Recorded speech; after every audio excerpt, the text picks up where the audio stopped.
Well, good afternoon, everybody, and welcome to Rotary. It's so great to see all of your smiling faces today. We've got a great program lined up for you today, and to get us started with a greeting is Jane Davis. Jane. Hi, it's a sunny, great day in Yakima, Washington. It sure is absolutely beautiful today. So just a reminder to please be sure to mute if you're not speaking, and we'll continue on. We're going to get started with music with David Rogers. David. Thank you, President Jennifer. Noting that our guest speaker today enjoys singing, I set out to find a choral performance that might relate somehow to apples or fruit, and as usual with Google, I ended up somewhere completely different. We've all enjoyed the performances Nick Helms has put together recently with different versions of himself playing trumpet and a multitude of different Zoom windows. I chose today's musical selection first because though it was created well before anybody really knew what Zoom was, it looks a little like turning one of those Zoom performances sideways. What we'll be hearing is a performance of vocal music written more than 500 years ago by Flemish composer Johannes Ockeghem. Most of his music is very florid, 3 to 5 voices, long melodic lines that combine to create really beautiful, constantly changing harmonies. This is not that. This is a canon written for 36 voices. And a canon's kind of like a round. If you think row, row, row your boat, each voice comes in singing the same melody, one measure after the last voice came in. And because the same melody keeps coming in over and over, what you'll hear is not really a conventional tune you can follow along and hum, but something more like an evolving texture. And if it goes on long enough, it becomes maybe a kind of mystical reverie. And as you'll see from the progression of singers on the screen, the piece is actually built of 4 9-voice canons in succession. So each tune is sung 9 times, and then the next tune begins.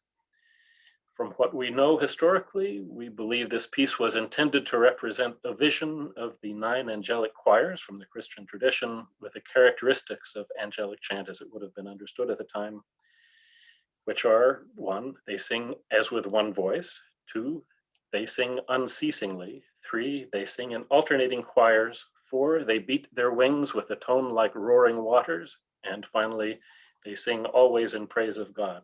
So I invite you to suspend your sense of time for a moment and enjoy this brief meditation with the voices of angels.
Wow, what a beautiful selection. Thank you so very much for sharing that with us today, David. Now with our invocation is Bob Romero. Bob. Thanks, Jennifer. You know, at first when I saw I was on the program for April Fool's Day, I wondered if I should take that personally, especially after consulting Webster's book and finding out that fool is a noun for a person who acts unwisely or imprudently, a silly person. But since this is in invocation, I also checked the Bible, which has many references to the word fool, actually. Proverbs 12:15 says, the way of a fool is right in his own eyes, but a wise man is he who listens to counsel. Proverbs 14:7 says, leave the presence of a fool, or you will not discern words of knowledge. Now, that was not an instruction to click leave the meeting, if you were wondering. Fool is also a verb meaning to trick or deceive, to dupe. In Luke 21:8, Jesus said, watch out, don't be fooled. Many men claiming to speak for me will come and say, I am he, and the time has come, but don't follow them. Let's pray. Dear Lord, give us wisdom to discern truth and courage to embrace it. Remind us as we move through this week, it's not about eggs and bunnies or chocolate. Bless our celebrations this Easter weekend as we share those uplifting and life-changing words. He is risen. Amen. Thank you, Bob, very much. Now we've got a couple of announcements to make. First, with regards to our vocational scholarship program, the deadline for applications has been extended to allow additional students to apply.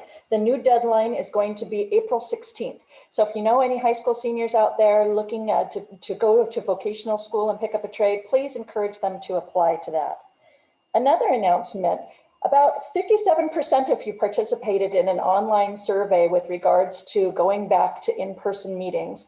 An overwhelming majority of those surveys, specifically 80% of you, are in favor of going back in person with appropriate social distancing and different safety precautions. So a committee has been working on this particular matter, working with the convention center to make sure that we're ready to go. It's very likely that we'll be able to start in-person meetings maybe towards the end of May. Most folks were wanting to wait until about May 1st, and we've got a couple of different conflicting dates on the calendar with getting back in person.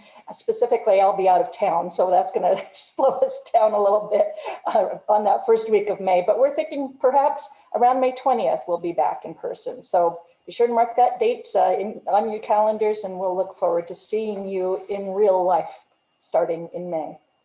Next, we've got John Cooper to talk to us about our student desk project and provide an update. John. Thank you, President Jennifer. And on behalf of the Convention Center, we're looking forward to having everybody back in the building. And we will be doing our grand opening of the center later this month. But today I'm here to report about our student desk project. Last weekend, 16 volunteers, Rotarians met at a McCormick Air Center and Pete Bansmere woodworking shop at the airport to work on the student desk project. Next slide.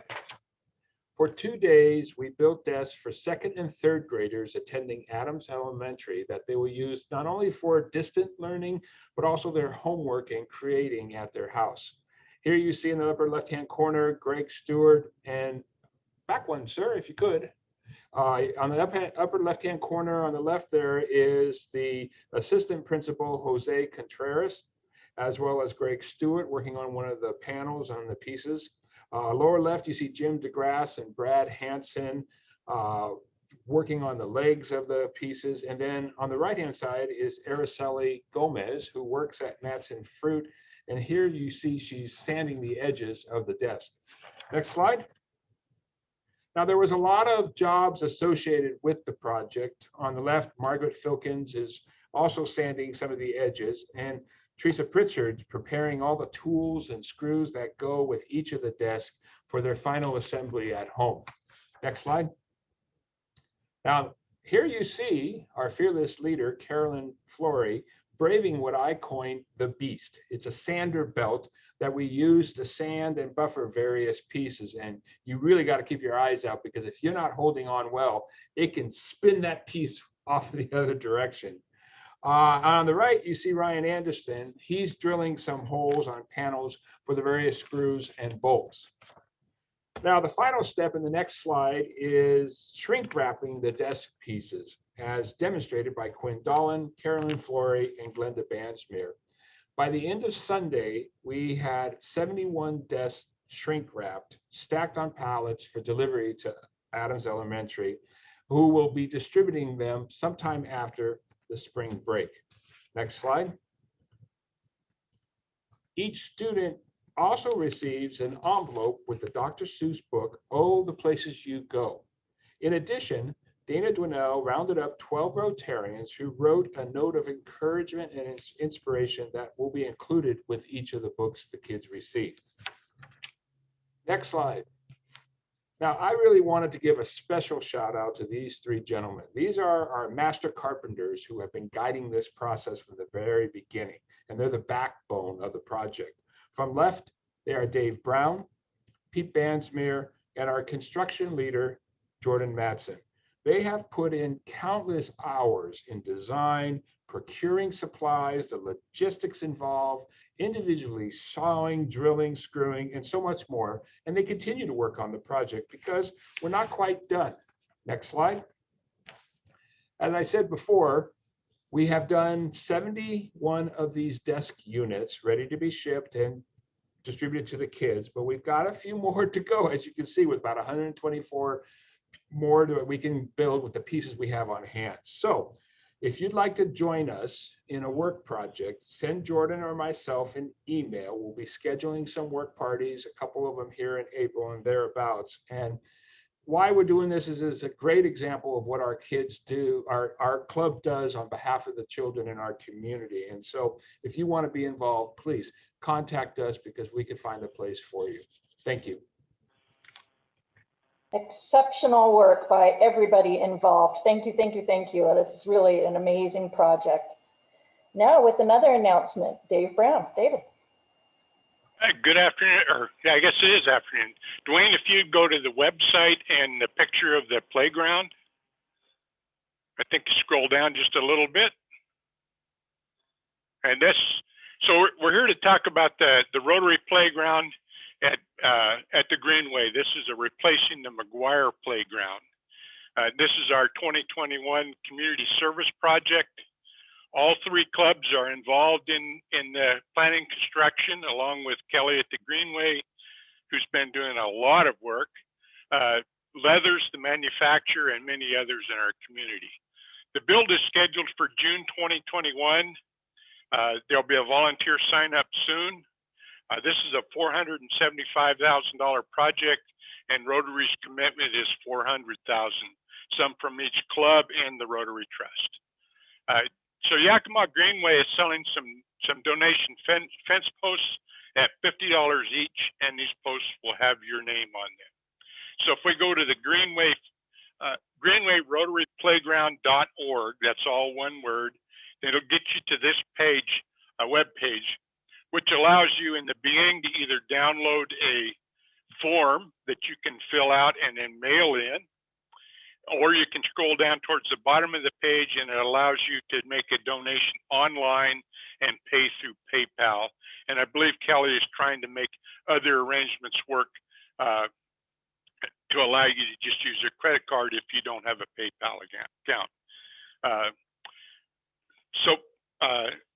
If you had any questions about how this works, or if you want to do something other than this, at the very bottom of the page is a link to Kelly Connington's email address and telephone number, and I'm sure she would be happy to help anything. Thank you very much. Thank you, David. So indeed, save the date, June 22nd through June 26th will be our community build. There will be hundreds of volunteers needed for this playground build. So again, make sure it's on your calendar. And thank you very much to everybody on that project as well. Now we've got Casey Core pre-recorded with his Sergeant at Arms.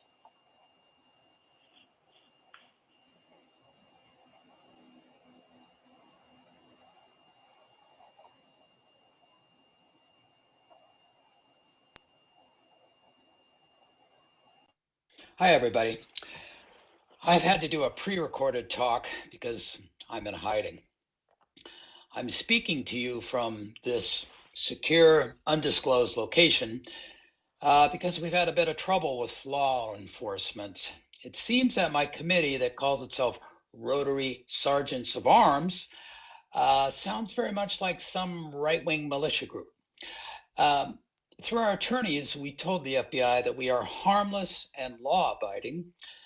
For example, none of us have challenged the election of incoming President John Ball, even though nobody remembers voting for him.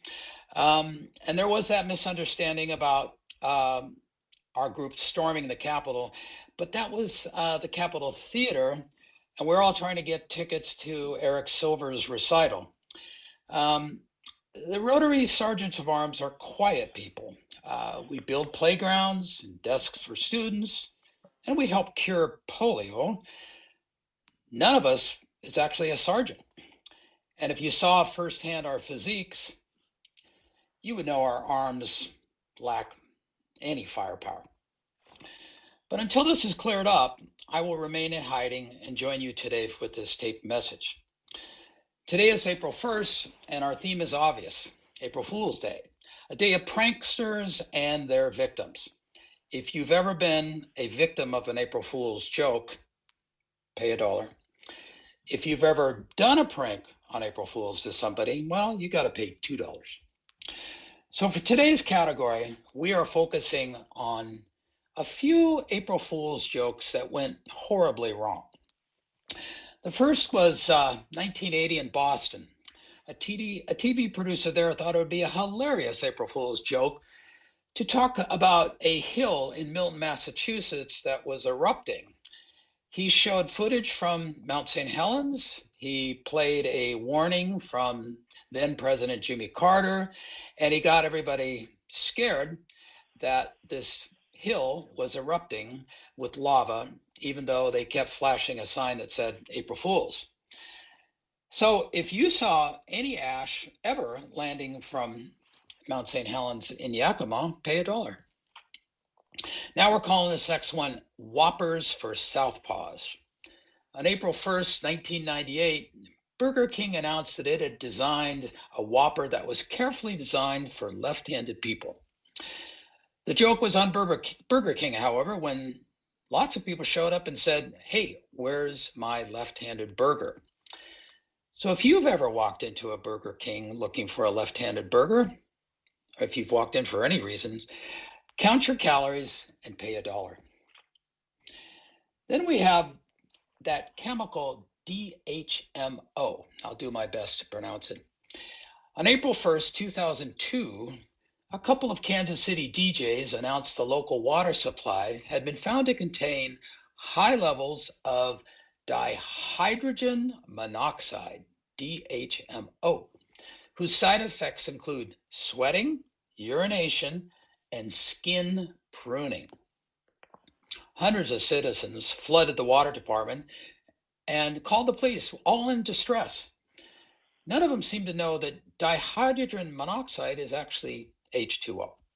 That's the chemical name for water. So if you've ever drank water, you've got to pay $1. So now is the time for our audience participation period. And it's going to start with an April Fool's prank in 1989, one of the greatest in state history, and it involved a broadcast of King TV in Seattle. So are you ready? Was the prank about the Mariners winning the World Series? Was it about the Space Needle collapsing? Was it about the Kingdome being sold to a billionaire fruit grower who had made his fortune by investing in Cosmic Crisp? Or was it about a Yakima City Council member who set a Guinness Book World Record for most meetings not attended? So enter your answers now. Our panel of judges is counting results using Dominion voting machines imported from Venezuela. Mariners, Space Needle, Kingdome, or the Yakima City Council member? And the answer is, thank you. The answer is the Space Needle collapsing. On the night of April 1st, 1989, an announcer broke into the broadcast of the King TV comedy show Almost Live to report the Space Needle had collapsed. Well, they had reports from the scene. They showed photos of of a big structure, looked just like the Space Needle, all collapsed at its base. People called 9/11, and there was quite a to-do, even though at the bottom it said April Fool's. So the next day, the station manager apologized. That's the end of my Sergeant of Arms talks, where none of us are sergeants and all our arms shoot blanks. I so hope to see you all again in person soon as this business with the FBI is cleared up. So thanks, everybody. See you later. That was wonderful. I'll have to thank Casey the next time I see him. That's great. Now with our speaker introduction, John Devaney. John. Thank you, President Jennifer and fellow Rotarians. It's my great pleasure today to introduce our speaker, Dr. Kate Evans. Dr. Evans is a prominent woman in STEM who serves as a professor of horticulture at Washington State University's Tree Fruit Research Extension Center in Wenatchee. Professor Evans leads WSU's Pome Fruit Breeding Program, which aims to create new varieties of apples and pears. This includes development of the recent successful launch of the Cosmic Crisp, which is a delicious new apple if you haven't tasted it yet, with traits specifically selected to grow well here in Washington State. Our state is, of course, famous for its outstanding apples, pears, and cherries, so we shouldn't be surprised that WSU is a global leader, perhaps the global leader in tree fruit research. And Professor Evans is a prime example and component of that global reach and prominence. She came to WSU in 2008 from the United Kingdom, where she was a senior research leader at the East Malling Apple and Pear Research Lab. She previously completed a Bachelor of Science in Genetics and Plant Biology at Leeds University and has a PhD from Durham University. In her work, Dr. Evans uses genetic analysis to find those gene markers associated with the traits that we look for in a good piece of fruit, that it resists pests and diseases, that it grows well, and most importantly, that it tastes great. This lets her narrow down the range of seedlings that should be raised to maturity for further evaluation, compressing the timeline to develop new varieties. That means we should be seeing a lot more new apple and pear varieties coming out of WSU and her lab in the years ahead. Professor Evans has 4 children aged 15 to 21, and when not in the lab, out in her research orchard, or singing the praises of the Cosmic Crisp, she is a vocalist with the Columbia Chorale. Please join me in welcoming Dr. Kate Evans.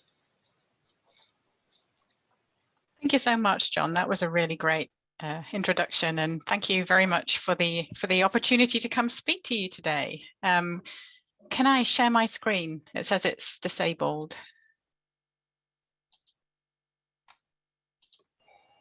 Yes, we'll just need to make you a co-host. So just Okay. stand by Thank you. momentarily. Okay, so I'll just start talking anyway. Okay. So you know, I'm gonna give you a sort of real quick run through the story of how we developed the Cosmic Crisp apple today. And it clearly is not just my story. It's a collaborative effort of a lot of different people. So I do want to make sure that everybody involved has some acknowledgement. Okay, are we? Aha, okay, perfect. You should be seeing my screen. Yes, lovely. Okay, so as I said, yes, acknowledging all of my fellow researchers and developers in the Cosmic Crisp apple process, and I'm sure there are many others that I have forgotten to acknowledge here, but it is a team effort. So what I first of all would like to make the point is that, you know, yes, we've released the Cosmic Crisp apple, but the WSU apple breeding program is focusing on not just one apple. We haven't finished and closed, thankfully. Our aim is to produce a portfolio of new improved unique varieties that are especially selected for our growing environment, so the Central Washington production area, and most importantly, varieties that are available for Washington growers. So many varieties of apple that have been released over the last few decades have been restricted by exclusive license agreements, and only growers that can really afford to buy into those licenses can have access to those varieties. So to really meet the land grant mission of Washington State University. It's been incredibly important that this is part of our breeding program mission to make our varieties available to everybody. And also I've got an acknowledgement on here to the Tree Fruit Research Commission. Absolutely, the breeding program would not be here today if it hadn't been for the support of levy dollars from Washington stakeholders. So it's a huge part of the development of new apple varieties. Okay, so I'm going to start at the very beginning. When did the Cosmic Crisp apple first arise? I have a sort of series of specific dates in here, and they are specific dates for the Cosmic Crisp apple. Okay, so every time you see a date, you'll know that that's part of the Cosmic Crisp history. However, do be aware that we do this process on an annual basis, so we're constantly moving forward with other potential new selections as well. So, okay, 1997. John explained I moved here in 2008. So Bruce Barrett was running the program back in 1997, and he made the pollination between the Honeycrisp apple and the Enterprise. We use conventional breeding in the program, or cross hybridization. Very simplistically, it's taking bloom at this we call balloon stage before the petals are fully opened, collecting flowers at that stage to extract pollen from our pollen parent, and in this case that was the Honeycrisp, and then using the same stage bloom on our female parent, the Enterprise, to produce rather sad looking bunches of bloom on the tree with no petals or sepals or anthers. Here you can see a cluster of Enterprise bloom with just the female parts of the flower left. So these are the stigmas. We do the bee thing, you know, but with a little more control of paintbrush or a pencil eraser into our pollen vial and brush on our pollen onto our flowers. Then we wait for fruit, and in this case it would have been Enterprise fruit, and the seeds are the things that the plant breeder is really interested in. So it's the seeds that we're looking for, and it's the seeds themselves that are all unique and all a combination of this Honeycrisp and Enterprise DNA or genes. A little bit more on that. I'm sure many of you are aware apple trees do not come true to type from seed. So in fact, just yesterday, I got one of my many email inquiries from somebody saying, hey, can I germinate a seed out of the Cosmic Crisp apple and grow a Cosmic Crisp tree in my garden? Well, no, because it will only be half Cosmic Crisp if you grow a seed out of a Cosmic Crisp apple.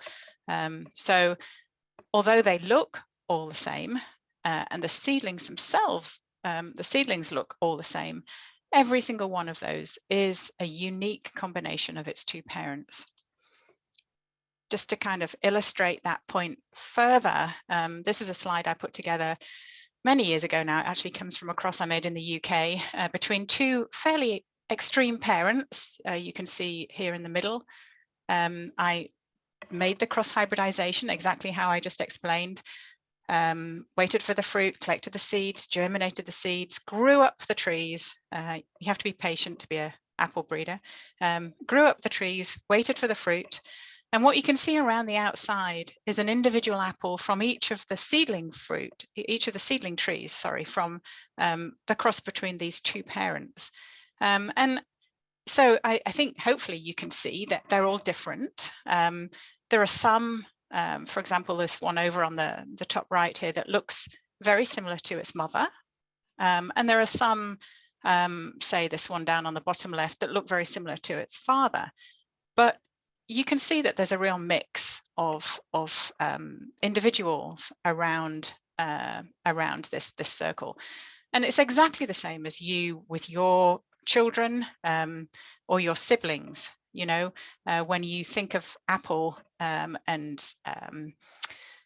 genetic segregation, it's very, very similar to human. So we have very strong inherited traits as humans.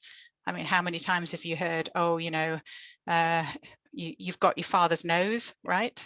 Or hair color, eye color, ears, I mean, the whole lot, right? You know, some of those are very strongly inherited characteristics. But you and your siblings, you've inherited the same, you've got the same two parents, but you are different. You've got a different mix of those inherited traits.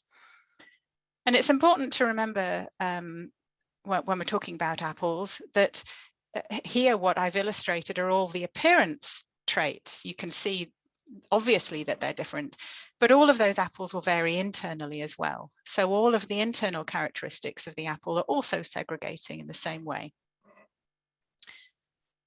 And so from for a breeder like me, and for anybody in the apple industry, because our apples don't come true to type from seed, from variety, if you want to grow a specific variety of tree, you have to vegetatively propagate. And hence the fact that our trees commercially are composite, and they have a scion, the fruiting part, and a rootstock, the non-fruiting part. So using a bud from the scion, you can make many different, many trees of the same individual cultivar. So what we do always is a mixture of using the seed to get variation, and then clonal propagation to make more individuals that are the same. Okay, so that was a sort of an aside, but it's kind of important. So back to my Cosmic Crisp tale. Here we were back in 97 with a pollination. Collected the seeds, germinated the seedlings, and you can see here on the top right, that's what it looks like in the greenhouse. Actually, currently, we're at that time of year again. Growing the seedlings on takes a few years. Typically, we work with a nursery to do some propagation for us. And then the tree that became the Cosmic Crisp, along with its many siblings, were planted out in one of our evaluation orchards. And this picture that you can see down here at the bottom is one of the WSU orchards. It's up on the side of the Columbia near Orondo. And every single one of these trees that you can see here in the orchard is different. They might have the same two parents, but they're unique individuals. And so what the breeding program does is to then move into selecting the best individuals and doing evaluation on those individuals. Really, that's what breeding is all about. And the selection at that stage is really on appearance. Does the fruit look nice? And then a bite test. So I do this every fall. I'm walking up and down all my seedling rows, stopping at anything that looks attractive, picking a fruit if it's about harvest maturity, taking a bite, and an awful lot of spitting. Okay, so a lot of biting and a lot of spitting is what we do. The fruit from the seedlings, we do a lot of post-storage sample evaluation on. We store all our fruit for a couple of months in refrigerated storage before we do any of this evaluation, because quite frankly, if it won't store 2 months in a fridge, it's not going to make it in the commercial world. So you can see some of the testing that we do. For example, just testing up here on the left, top left for maturity. Here on the bottom left is a pressure tester. It measures texture, different elements of texture. We juice fruit and we measure sugars and acidity, and we do a lot of sensory assessment. So even more biting and spitting. That's kind of what the lab focuses on, an awful lot of that through the season. Having gone through this first phase of seedling evaluation in 2001 to 2004, the individual that subsequently became the Cosmic Crisp apple moved into our second phase of evaluation. We propagated trees, and we propagated 15 trees and put 5 trees of it in each of 3 different sites, really to see how it performed in different geographical regions of the state. Collected a huge amount of data, did a lot more evaluation before deciding, okay, actually, this is a good individual. We're going to propagate it and move it into our elite selection phase. And so the Cosmic Crisp apple actually moved into this phase. And if you were kind of paying attention earlier on to what John said, I started in 2008. So when I was moved into the WSU position, the Cosmic Crisp apple had just moved into our elite selection phase. And this whole process is all about continuing to reduce the number of different individuals by getting rid of all the really bad stuff and increasing the replication of the ones that we're left with, so we can get more and more improved evaluation and more confidence that particular tree is going to be a winner. The breeding program has had a lot of stakeholder interaction over these years of selection and evaluation. More specifically, once we hit that third phase, you can see here are just a couple of shots from one of our field days out looking at the trees.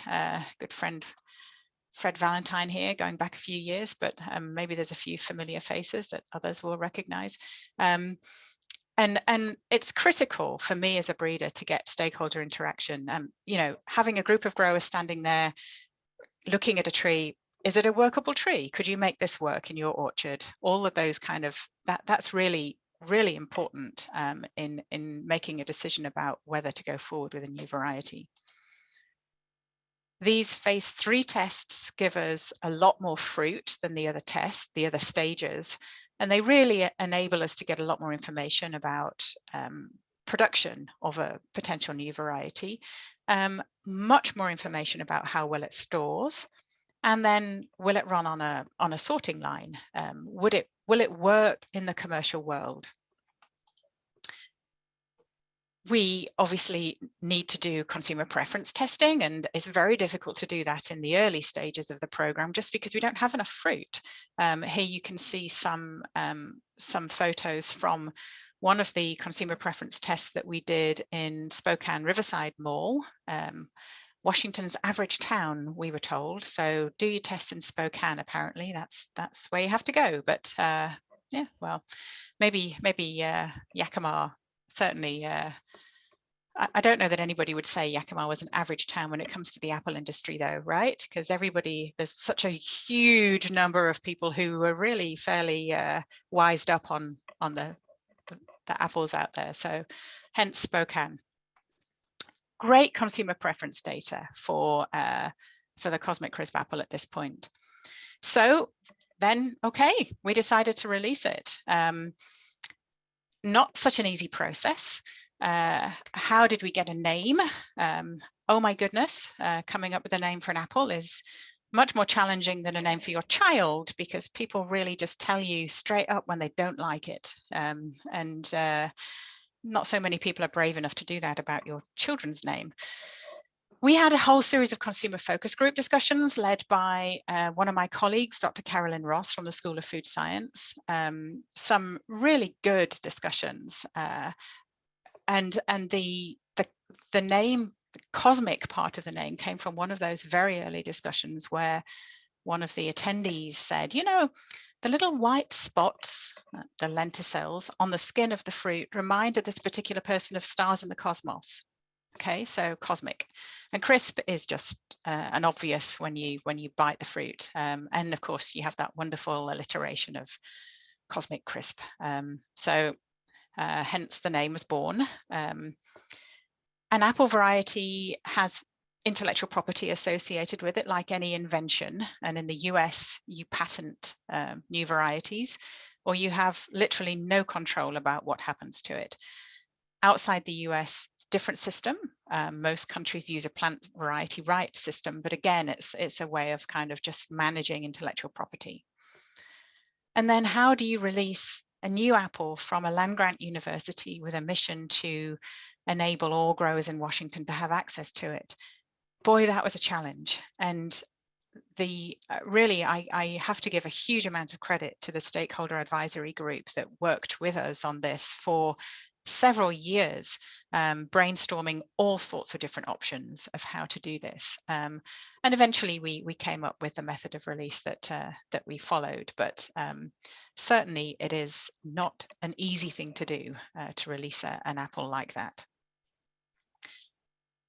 Then, of course, brand development. You need people to want to go and find the apple and buy it when they see it and buy it again, right? So we are working with PVM, Proprietary Variety Management, out of Yakima to build the brand. Having got the name, and hopefully some of you will recognize some of the artwork that's gone along with it. The WSU and PVM agreed a brand development budget really of up to $10.7 million to get that brand out there. Yeah, you can't just expect people to go and buy a new apple without, or any new product really, without some kind of brand development. And a lot of this work, again, has been really closely linked in with the Washington Apple marketing desks. So we've had some fabulous meetings with representatives of different marketing desks sitting around the table and really just brainstorming how to make this work. So the release progress, it is a Washington only apple in the US for up to 10 years. Only fair, as you know, Washington stakeholders, as I said right at the beginning, played a real key part in getting the breeding program up and running and supporting it for many years. The first trees were planted in 2017, and you can see the number in terms of progression, where we've sort of now got several million trees in the ground. And our first fruit sales went out December the 1st, 2019. Very small volume at that point in time.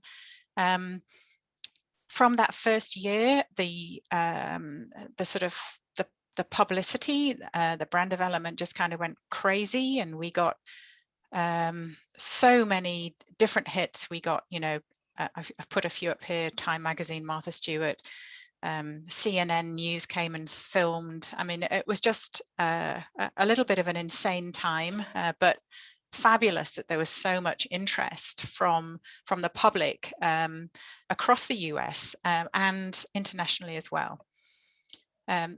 This year, last harvest 2020, we got fruit in the stores just a little bit earlier, hit Thanksgiving week, obviously a good thing to do. What are we doing in terms of moving forward with getting consumers to become aware of the fruit in these difficult times? It's not very easy to get people to taste a sliced apple in a store at the moment, which is what you would normally do with this type of product. So there's been a fair number of sliced apple packs that have gone out through Kroger in a national sampling event last month.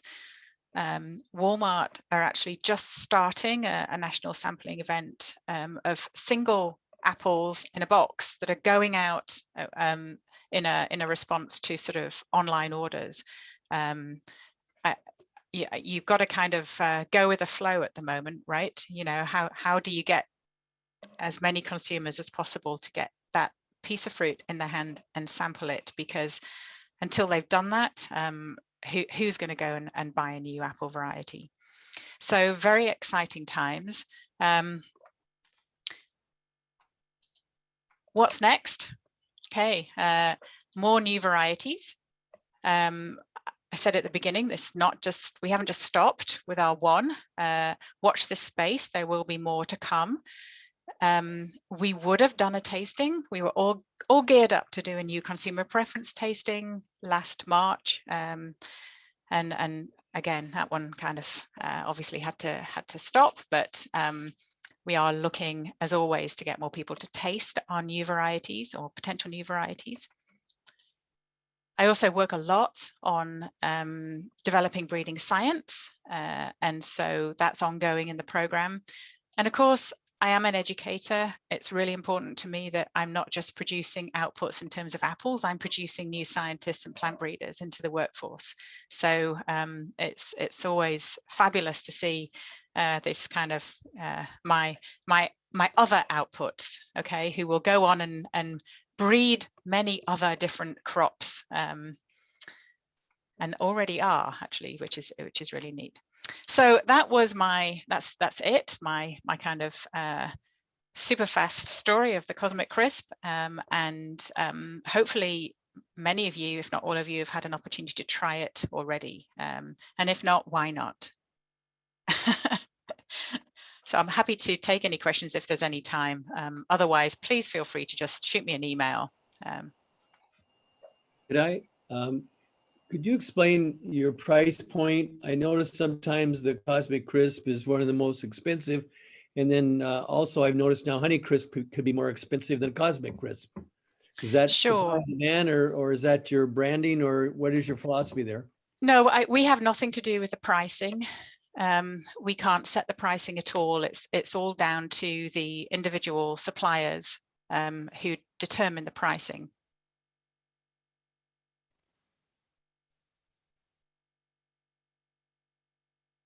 Again, a challenge of being a land-grant university. If I may ask a question, this is Charlie. I was really intrigued by the second to last slide in which you were showing the students that you were working with.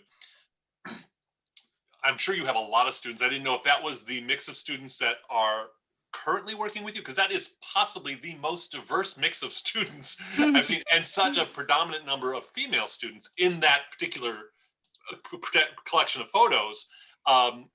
Is that representative of who you currently have working with you, or who with this mix here?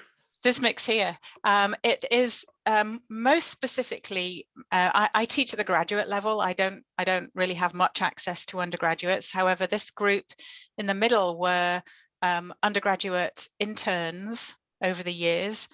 This one actually has just now joined my program as well as a master's student. So she loved it so much as an intern, we couldn't get rid of her. No, I mean, she's fabulous.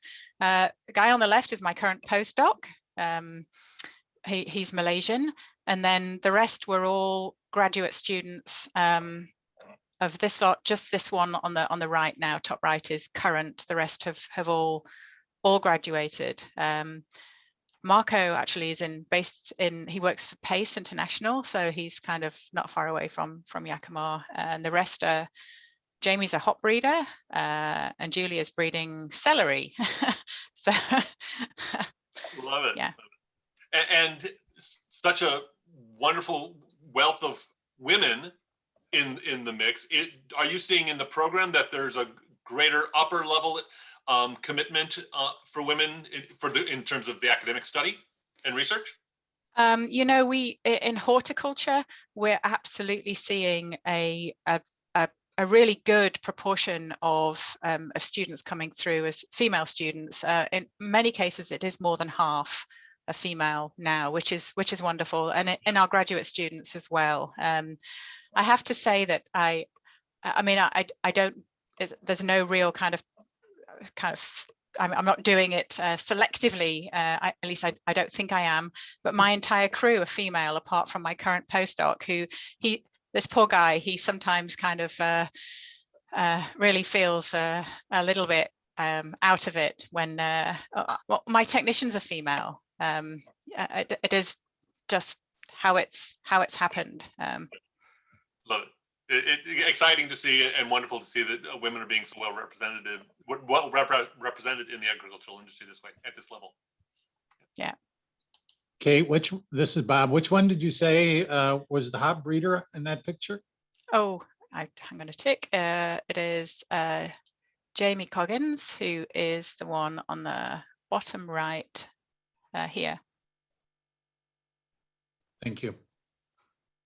So I'd like to ask a question about the legal protection of the plant. And if you took two Cosmic Crisp trees, well, if you took one Cosmic Crisp tree and propagated branches off that onto rootstock, would you not have Cosmic Crisp trees? And do you have some kind of genetic code that's been injected by breeding or otherwise into the plant so that you can identify a true Cosmic Crisp tree? Yes. Well, yes and no. Absolutely. If you take a bud from strictly speaking, the variety name is WA38 and the brand name is Cosmic Crisp. So if you took a bud from a WA38 tree and propagated it onto a rootstock, you would make another WA38 tree. you wouldn't have a license to sell it under the brand name of Cosmic Crisp. You'd have to have a license to do that. Could we identify? Yes, we can. We can use genetic fingerprinting in exactly the same as CSI, you know, in terms of crime scene stuff. We can identify a WA38 tree using its genetic content. So is that a legal protection? If it's branding that's the issue. So if somebody says, I'm going to spend the next 4 or 5 years creating a clone of Cosmic Crisp, but I'm going to call them Cosmic Crunch, and can I market those? It depends what you mean by creating a clone of. If it's the same, so the plant patent covers WA38 in whatever format it is covered. The intellectual property is owned by WSU. So there would be legal ramifications for somebody who was illegally propagating that because it's covered by our intellectual property as the university. The brand name is a whole different deal, and that requires a license to use and sell the fruit under the brand name, as far as I'm aware.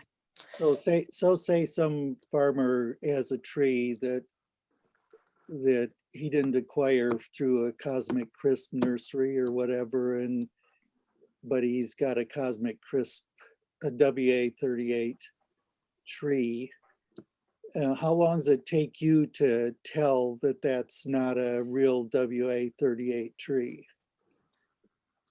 10 minutes or 2 days or a month?